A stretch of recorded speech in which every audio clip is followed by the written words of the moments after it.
Foram por essas ruas, aqui no centro de Barreiras, onde seu Vinícius andou durante vários anos.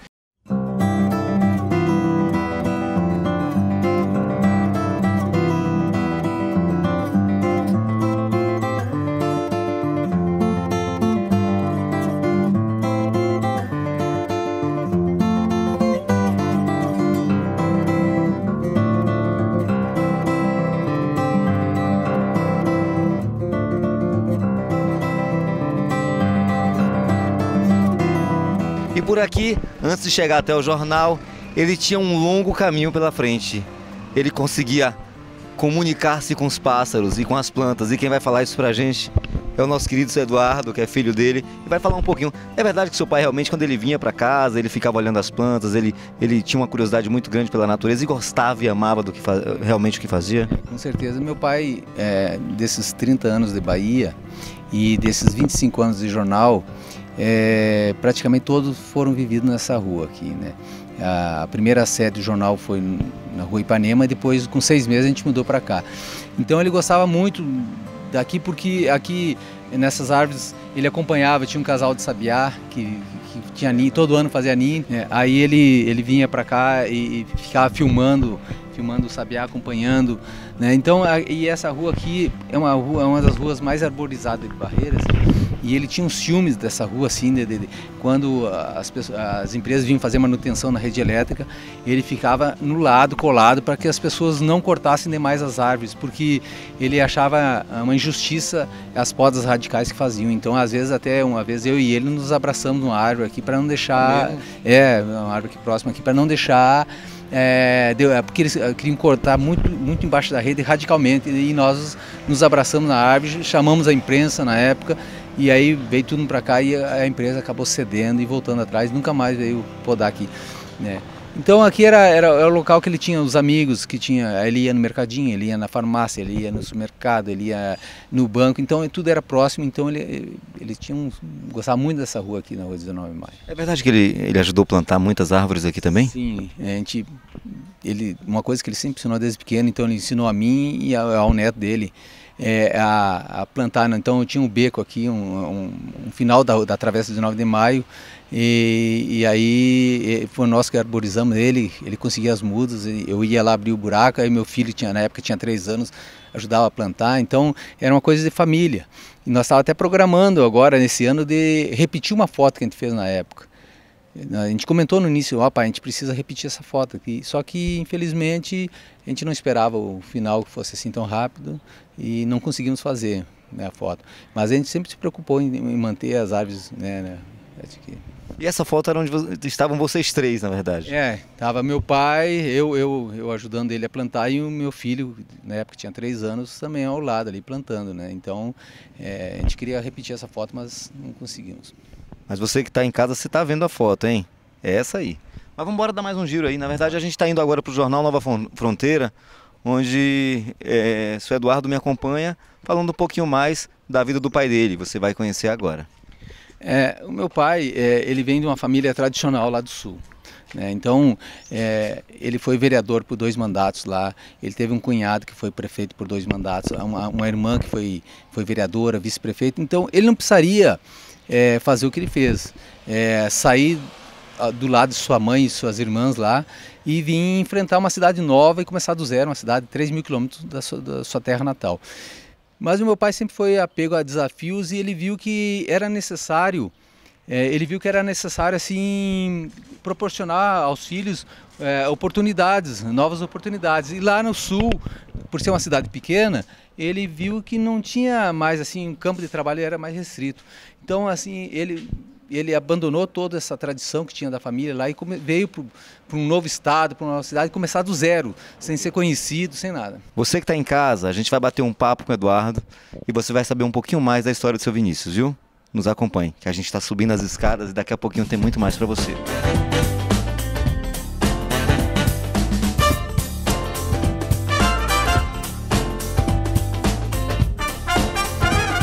Viemos até a sacada aqui do jornal para falar um pouco com ele, saber um pouquinho das peculiaridades e da história do seu Vinícius. Tudo bem, Eduardo? Tudo bem.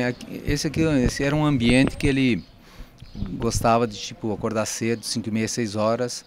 Ele vinha para escutar o canto dos pássaros e enquanto preparava o chimarrão, ele gostava muito de chimarrão por vir do sul, né? Tem essa tradição.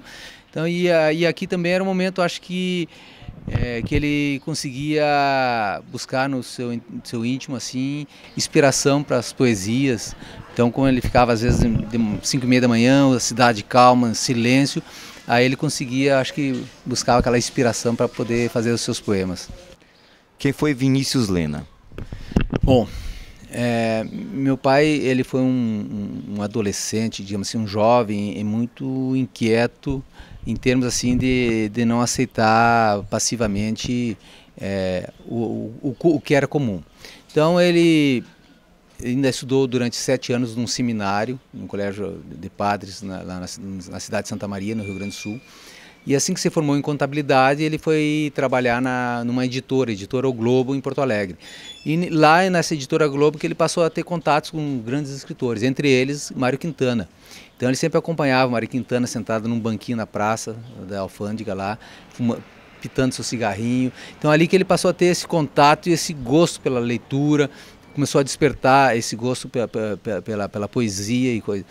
E só que ele tinha um sonho que era ser médico. Mas naquele tempo a família não tinha condições de bancar e ele acabou retornando para sua cidade e aí aos 28 anos casou com minha mãe, tiveram 4 filhos e aí lá na nossa cidade acabou rumando para o lado da agricultura. Foi tocar junto com o pai dele as lavouras de arroz lá no sul e foi vereador por 2 mandatos e aí chegou num momento que ele viu assim que ele estava numa encruzilhada. Para ele estaria muito normal seria de chegar para os filhos e dizer assim, ó, vocês vão decidir a vida de vocês, eu já dei o estudo, vocês sigam o caminho de vocês. Mas ele sempre foi muito preocupado com o futuro dos filhos e aí ele chegou um dia e fez a proposta, olha, está surgindo uma nova fronteira agrícola, por isso o nome do jornal Nova Fronteira, né? Está surgindo uma nova fronteira agrícola lá no Nordeste, na cidade de Barreiras, e eu gostaria de que vocês fossem conhecer lá. E aí veio eu e meu irmão, o Marcos, viemos junto e acabamos comprando uma terra aqui na Bahia. Compramos essa terra e aí imediatamente no outro ano, no início do ano, retornamos para cá. E assim como a maioria dos gaúchos que vieram para cá, dos sulistas, fomos morar embaixo num barraco, né?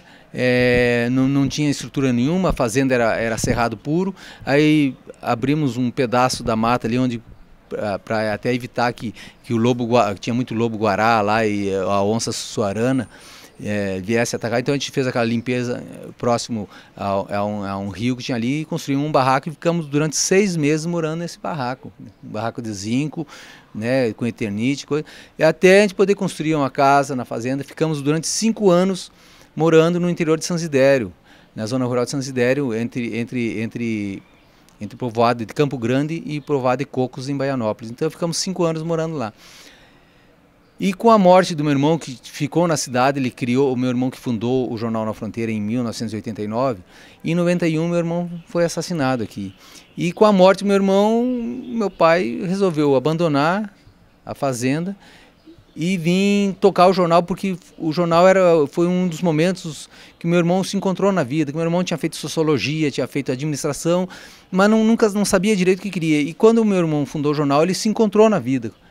Foi uma coisa que ele fazia com prazer. Aí meu pai disse assim, eu não vou deixar o sonho do meu filho morrer.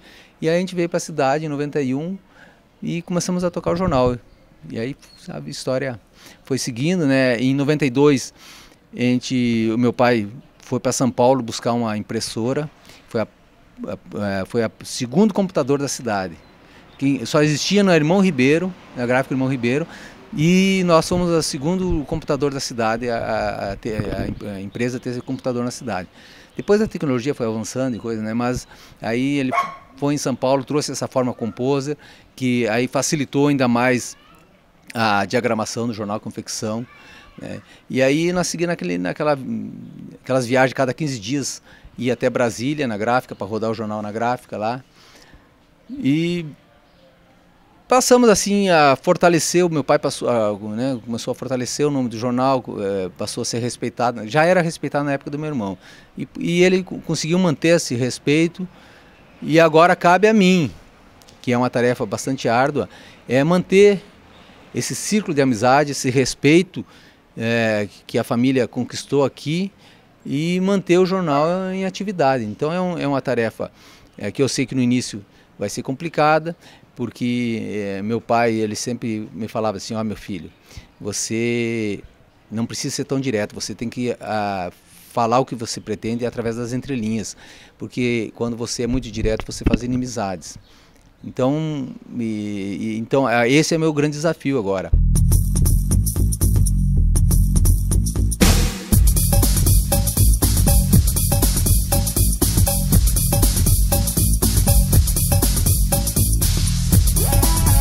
Meu pai sempre tinha uma preocupação seguinte, ele tinha um jornal não como um instrumento para conseguir bens para o próprio jornal ou para a família. O jornal que ele tinha assim, era para conseguir uma sociedade mais justa. As cobranças que ele fazia lá não eram em benefício da família, era em benefício de uma sociedade. Ele sempre cobrou assim que os barreirenses tivessem uma vida mais digna. Então, às vezes, isso criava algumas arestas com certos setores da sociedade. Mas meu pai nunca fez inimigo. Ele pode ter criado arestas, mas inimigo meu pai nunca fez, porque ele tinha sabedoria para cobrar. E é essa sabedoria que eu tenho que trabalhar muito para chegar ao nível que ele estava. E como pai, como é que era seu Vinícius como pai? Meu pai, ele era digamos assim, que ele era o meu esteio.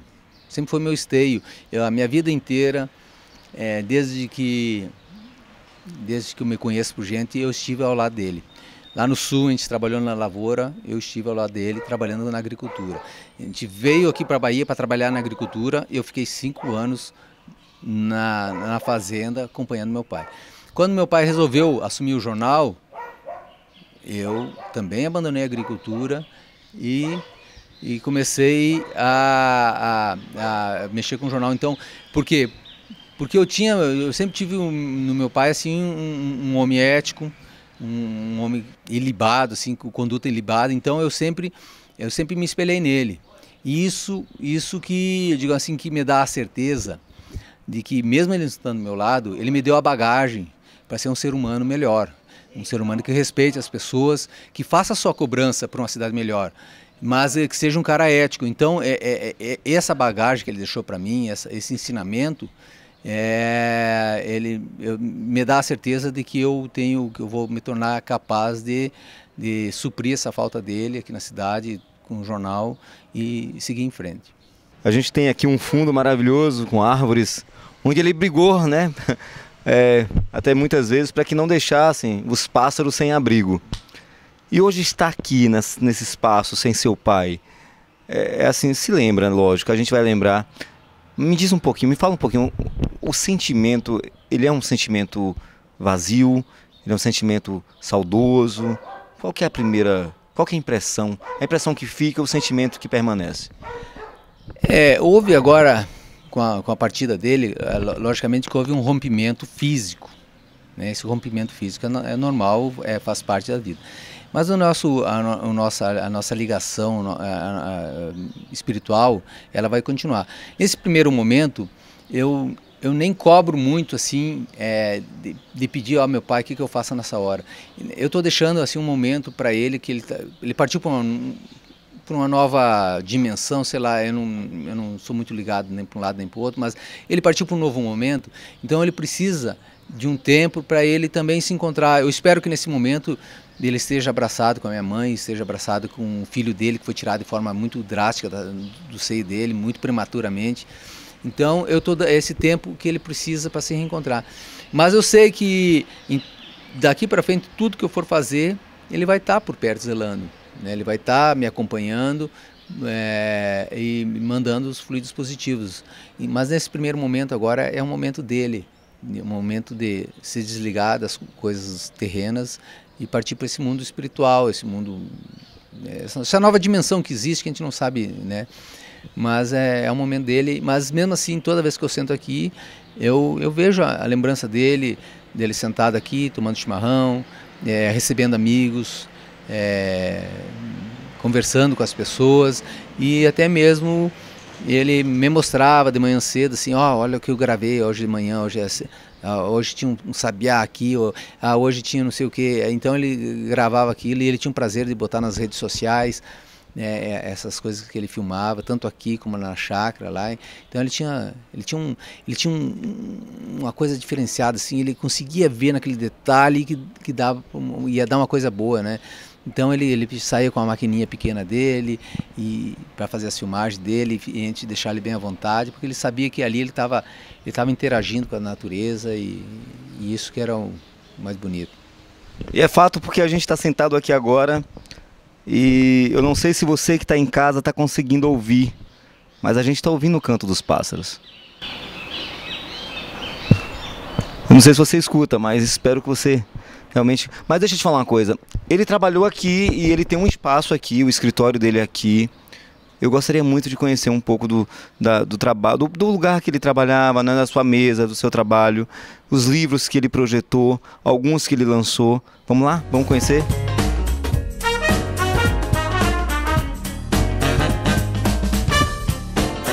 Aqui era um ambiente de trabalho dele, que além do jornal, era aqui onde ele, somente à noite, quando ele ficava no seu momento mais solitário aqui no jornal, ele gostava de poesias e romance. Então ele começava a pôr no papel tudo aquilo que, como ele me ensinava, né? Quando tinha as ideias, bote no papel, meu filho. Aí ele começou a botar, esse aqui digamos, é a boneca de um livro, né, pequenas histórias, né, que ele levou muito tempo. As ilustrações foram de um amigo lá do sul, né, e aí no final surgiu o livro Pequenas Histórias, editado, né, já foi editado. Esse foi o segundo livro deles. O primeiro foi esse, Traçando Barreiras, que é um livro em gravuras sobre barreiras, né, sobre pequenas histórias de barreiras. É um livro onde tem pequenas gravuras aqui sobre os pontos turísticos de Barreiras, né, os locais que marcam a cidade, né. E tem outros livros. E esse livro foi lançado quando? Esse aí foi lançado em 2005. Né? Esse aqui já foi em 2000 e agora não me lembro bem, mas já foi agora 2010, 2011. E aí tem alguns manuscritos deles que ainda estão prontos, né? Mas não chegaram a ser lançados. Que, por exemplo, esse conto aqui é 45 minutos, ele se passa na rodoferroviária de Brasília. Né? Eu imagino, assim, ele nunca comentou comigo, mas como a mente do escritor viaja muito, eu imagino que num desses viagens que ele fez em Brasília, para levar o jornal, para rodar na gráfica em Brasília, ele deve ter vislumbrado uma cena e aí fez esse conto, que é 45 minutos. Aí nós temos outros, como esse aqui, o próprio Diálogo dos Anjos, que esse Diálogo dos Anjos se passa lá no Rio Grande do Sul.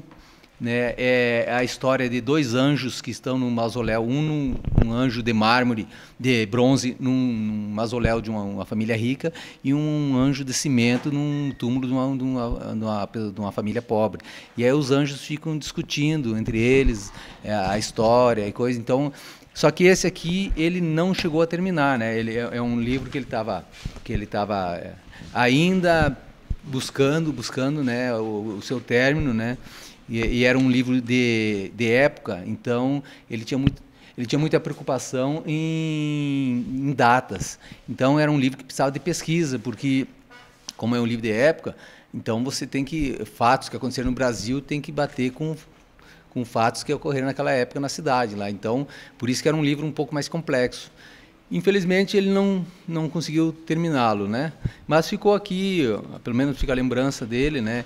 Esse aqui já é um outro livro que ele estava fazendo, que é o Estranho Mundo de Ives, que também não chegou a ser lançado. É um romance, pequeno romance, né? Que ele chegou a terminar, mas não conseguiu imprimir a tempo, né? Então são obras. E tem um outro material que não está aqui agora, a boneca do livro, que é um livro só sobre poesias, que é nessa última fase de vida dele, agora ele estava se dedicando muito a poesias, né? Então tem partes aqui, né, algumas estão aqui, né, das poesias. Então ele passou a se dedicar muito a essa parte, não de romances, mas mais de poesias. E esse livro era para ter sido lançado agora na FLIB, na primeira FLIB de Barreiras, mas não deu tempo de diagramar, né? Nós temos aqui a última reportagem, que foi um presente que a revista A deu para a gente, né, para o meu pai, que é uma reportagem contando um pouco da história dele, né? E ele falava muito assim que ele não gostaria o maior medo dele era viajar para o sul, visitar os parentes e se acometer de algum mal e falecer lá. Ele não queria morrer no sul.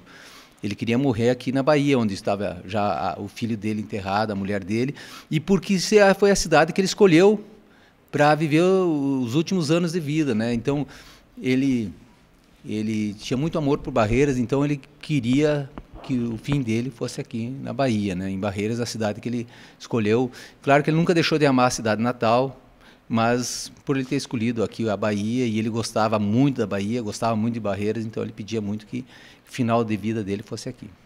Há quantos anos existiu o Jornal Nova Fronteira? Na verdade, o Jornal Nova Fronteira ele vai continuar?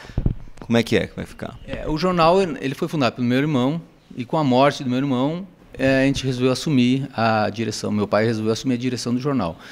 E de 91 para cá que nós estamos na administração dele. Já são 25 anos, 26 anos praticamente, 25 anos administrando o jornal. E aí o meu pai sempre disse assim que no final agora, nos últimos anos, ele já estava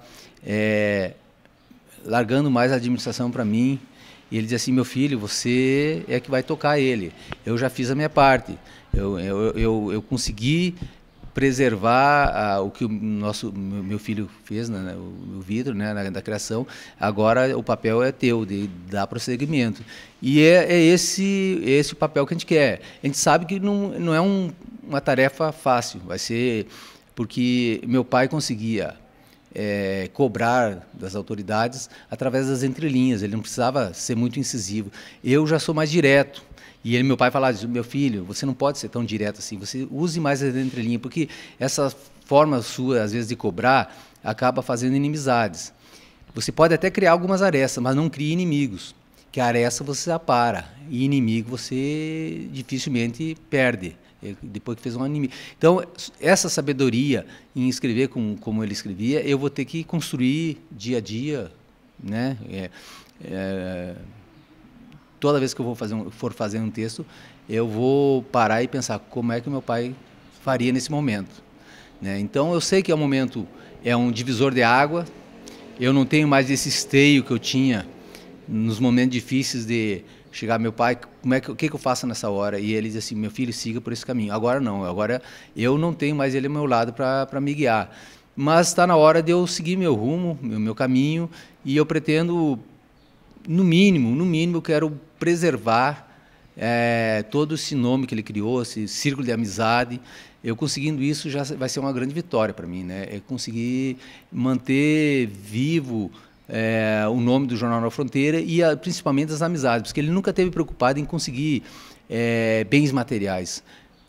A grande preocupação do meu pai era as amizades. Esse radinho aí, era o radinho dele também? Esse era o companheiro de manhã cedo, era o companheiro da noite, e era o companheiro quando ele ia com nós lá para a chácara. Era a primeira coisa que ele botava no bocapio que ele tinha aqui, botava o radinho de pilha, que aí ele ia lá para baixo no pé de manga, e aí ficava escutando o noticiário de Barreiras. Ele ficava, à noite, ele ficava ele pega algumas rádios internacionais com o noticiário brasileiro, aí ele ficava até 9, 10, 11 horas da noite no gramado lá da casa, na chácara. Ele ficava pegando essas rádios internacionais com o noticiário brasileiro para ver o que ele sempre gostou de notícia. Então ele ficava escutando o que acontecia no mundo através do rádio, né? Então era o companheiro dele, né? Eu me lembro, a primeira coisa que ele botava no bocapio era o radinho. O senhor Lena, como nós o chamávamos, era uma figura incrível. Primeiro, uma figura ímpar, porque como todos os sulistas que vieram para cá, vieram para produzir grãos, para trabalhar a terra. E ele começou também trabalhando a terra, e depois, por uma fatalidade quis o destino que ele começasse a plantar cultura, uma coisa que o diferenciou dos demais. E nisso ele foi muito bom. E durante mais de 25 anos segurou um jornal, que no interior é muito difícil fazer imprensa, eu sou testemunho disso, e trabalhou e pesquisou e garimpou as letras, a cultura e se transformou no poeta também. Se bem que poeta não se transforma, poeta nasce. E ele escrevia coisas fantásticas, se preocupava com as árvores, com os sabiás, com a poluição urbana, com a limpeza da cidade, com a cultura dos povos. E foi uma pessoa que eu conheci durante mais de 25 anos, e eu comecei a escrever minhas poesias, meus comentários, minhas crônicas através do jornal Nova Fronteira. Ficamos amigos até que criamos a Academia Barreirense de Letras, onde ele foi um dos fundadores, foi presidente também. E foi uma honra muito grande para nós convivermos com o seu Vinícius durante todo esse tempo. Infelizmente, quis o destino que ele partisse em busca de sua esposa e de seu filho, que já estão no plano astral, e nos deixasse assim repentinamente. Mas foi um exemplo de vida, não é porque morreu que todo mundo fala que só se fala bem dos mortos, mas realmente foi uma pessoa ímpar. Não se preocupava em acumular fortunas, se preocupava só em distribuir cultura e trabalhar pelo meio ambiente e pela lisura, pela ética, coisa tão ausente das últimas administrações do Brasil. Foi um exemplo de vida, deixou aí. Aqui em Barreira só tem um filho dele hoje, o Eduardo, que continua a sua obra através do jornal Nova Fronteira e seus netos. Então esperemos que esse exemplo dele de vida sirva para os outros que virão. Eu sou Durval Nunes, estou muito contente de ter participado da vida de seu Vinícius Lena. Então, na companhia do Eduardo, filho do seu Vinícius, a gente vai entrar aqui no quarto para mostrar um pouquinho da sua intimidade, o que ele deixou aqui. A gente vai mostrar um pouquinho. Vem com a gente. Me diga, aqui é o espaço... É um espaço que pegou, foi o resto da vida dele, mas que pegou os instantes finais da vida dele. Ele tinha a trena dele, que ele sempre levava para a chácara, porque ele gostava muito de estar mexendo num galinheiro, alguma coisa, construindo. Então ele tinha a fita métrica dele, tinha o canivete dele. Esse aqui é o gravador, que ele sempre acompanhou ele no tempo da tecnologia analógica, né? Então ele tinha esse gravadorzinho, né? Aí restou agora os últimos, né? Nós temos aqui os óculos dele de trabalho, de leitura e do dia a dia, né? Então aqui um aparelho que a gente tinha de medição de pressão, que a gente sempre acompanhava, principalmente agora nessa última fase dele. E essa poltrona a gente adquiriu também faz um mês e pouco, que era um momento assim que ele precisava entre ficar deitado e sentado, então é uma chamada cadeira do papai. Então a gente adquiriu essa coisa para dar um pouco mais de conforto, porque como ele estava usando um colete ortopédico, esse colete impedia ele de girar na cama, ele ficava todo imobilizado, a cintura para cima. Então essa cadeira era a maneira que a gente tinha de botar um pouco sentado, um pouco deitado, um pouco sentado, um pouco deitado, e eu ficava na cama dele dormindo durante a noite, nesses últimos momentos, para ficar próximo. Então toda vez que ele precisava de alguma coisa, beber água, então eu estava próximo dele, né? E aí o que a família decidiu agora, a gente está... o que tinha dele aqui, o colchão, nós já doamos para uma pessoa que estava precisando, a gente vai doar a cama. O que puder ser reaproveitado, como roupas e coisas, a gente vai doar, vai passar para frente, porque eu sei que para certas pessoas vai ser muito útil isso aí, porque tem pessoas que não têm nenhuma camisa para vestir, né? Então as camisas, calças e coisas, a única coisa que eu quero guardar dele, e esse eu pretendo até fazer tipo um quadro, é o suspensório que ele usava, que era uma tradição dele, era a marca registrada dele. Então eu vou emoldurar esse suspensório como lembrança e vou para guardar assim aquela imagem que eu tinha do meu pai usando esse suspensório. Então isso é uma das coisas que a gente vai guardar dele, né? O resto a gente vai poder ajudar as pessoas, a gente vai ajudar. Essa foto aqui, meu pai sempre tinha ao lado de sua cabeceira, que como ele veio lá do sul, mais para ajudar os filhos do que necessidade, então ele foi obrigado a se separar de sua mãe, né? E aí a maneira que ele tinha de estar próximo à mãe dele era sempre tinha na cabeceira da cama a foto da avó Maria, né? Uma mulher que viveu até os 98 anos. E então ele sempre tinha ao lado da cama dele a foto da mãe para manter a lembrança viva.